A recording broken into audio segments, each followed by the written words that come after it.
The U.S., we've been hearing about tight oil, shale gas, and so forth.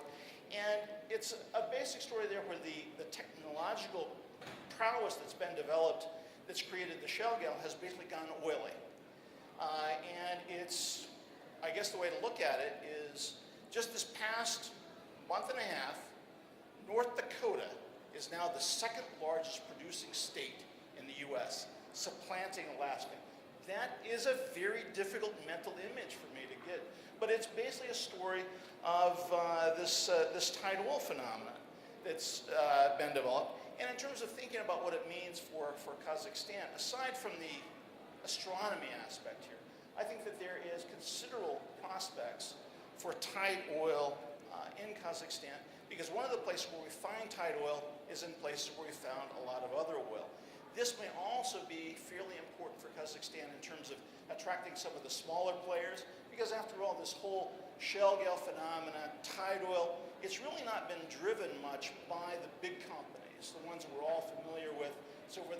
It's been driven by a lot of the smaller companies. This is why I think that this is one of the areas where Kazakhstan policy can have a significant impact here.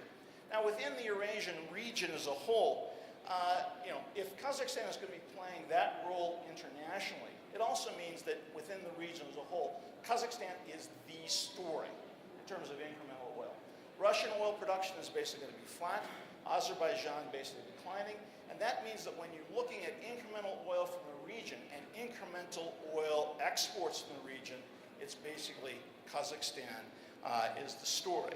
Now, this change in circumstance, this change in position, I think, creates some considerable opportunities and also some challenges for Kazakhstan. And I think that the key thing going forward is, can Kazakhstan build on the momentum that it's had? Can it continue to basically create the kind of investment climate that has mobilized the billions of dollars of investments and so forth? Can they remain attractive?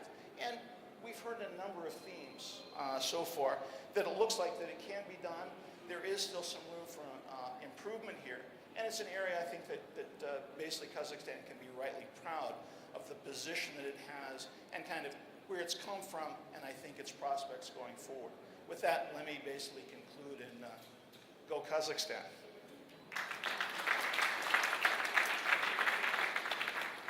Well, last but by no means least, Dr. Joseph Toth, the Senior Vice President of the World Petroleum Council. Good afternoon, ladies and gentlemen. Being the last speaker, I have got a great empathic feeling to the chairman of this panel, because he had a mission impossible.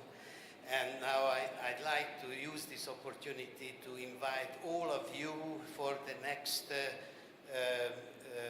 Eurasia Energy Forum, which will be held in the first week of October, where there will be also a World Petroleum Council session, and I can deliver to you the paper which I wanted. I wish you a great success for that forum in first week of October. Thank you very much.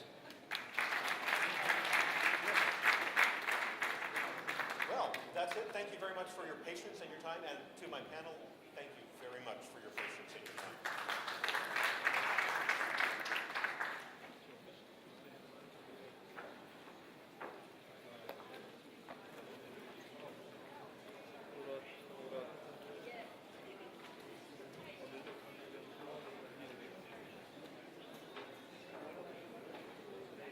Да, да.